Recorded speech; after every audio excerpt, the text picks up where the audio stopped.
Hello everyone and welcome to Fat 50 and Running a Marathon, a channel dedicated to health, diet, fitness, and goal achievement.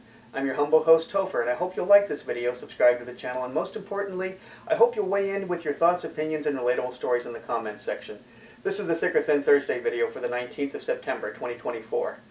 So, it was a week ago yesterday that I had the surgery on my left foot for bone spurs, where they shaved down some bone, put a screw in it, and all that fun stuff.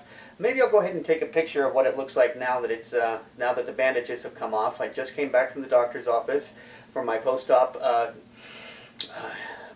what do you call that? A post-op examination, a post-op meeting, visit, what have you.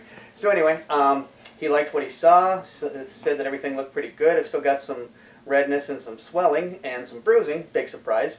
But anyway, that's where I am. In 3 weeks I see him again. That's when we're going to take the wires that are holding the metal screws in place out. They'll have served their purpose. And the whole thing was actually quite squeamish for Nancee, but she made it through and we're doing okay. So yes, I am back from the doctor. The bandages are off and he liked what he saw. So this week, as you can well imagine, I haven't been, I've been off my feet quite a bit this week. But as you can see, I'm standing, which I was not doing last week for the Thick or Thin Thursday video. Did a lot of reading this week. The first book I want to mention that I reread was 59 Seconds by Richard Weissman. It's a really good book about challenging your preconceived notions, about stopping and thinking about how would I normally react to this situation? What should I do instead? What could I do instead? What might somebody else do in this situation? Those sort of scenarios playing out in your head. And it's really good at busting down your preconceived notions. The next time you say to yourself, or say aloud, or more specifically to yourself, everybody knows that fill in the blank is the case, double check that. Maybe just go to a search engine, type in, is it true that blah, blah, blah, blah, blah, blah, and see if that's really the case. Because there's actually a lot of things out there that we've been taking as scientific proof that are basically old wives' tales. And so I'm going to strongly encourage you, once again, to read 59 Seconds by Richard Weissman. Another book that I read this week was The Third Door by Alex Banayan. A summation of what he means by the third door, I'll put it to you this way. As he says, there's the door that the glamorous, the glitterati manage to walk through at the nightclub, that people who have their limousine door open, they walk 3 steps and boom, they're in the front door of the club.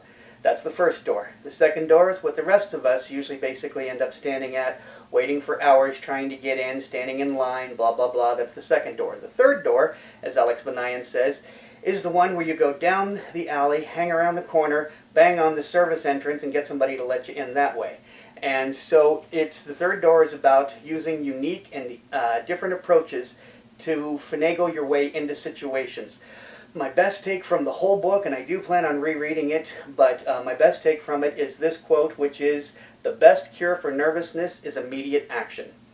And I think that sums it up perfectly. It sums up the book. It sums up life, pretty much. So there you have it. The last book that I read was the China Study by T. Colin Campbell. This is the largest study of nutrition and how it relates to disease that has ever been conducted in the world. And it's written by one of the people who was the chief architects of the study. It basically proves what we've all known for quite a long time, and that is that eating an excess of animal proteins is not beneficial for our bodies.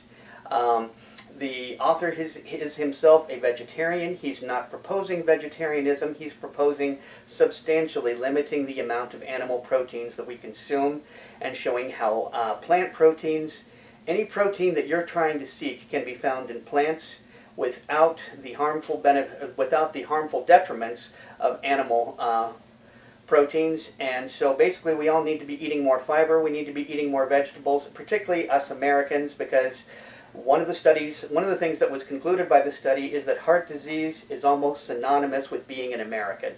And as somebody who's had a heart attack back in his 40s, it makes perfect sense to me. So definitely when my foot is better and I'm up and able to walk, we're going to be getting the garden growing, and we're going to be growing fruits and vegetables to be eaten here at home.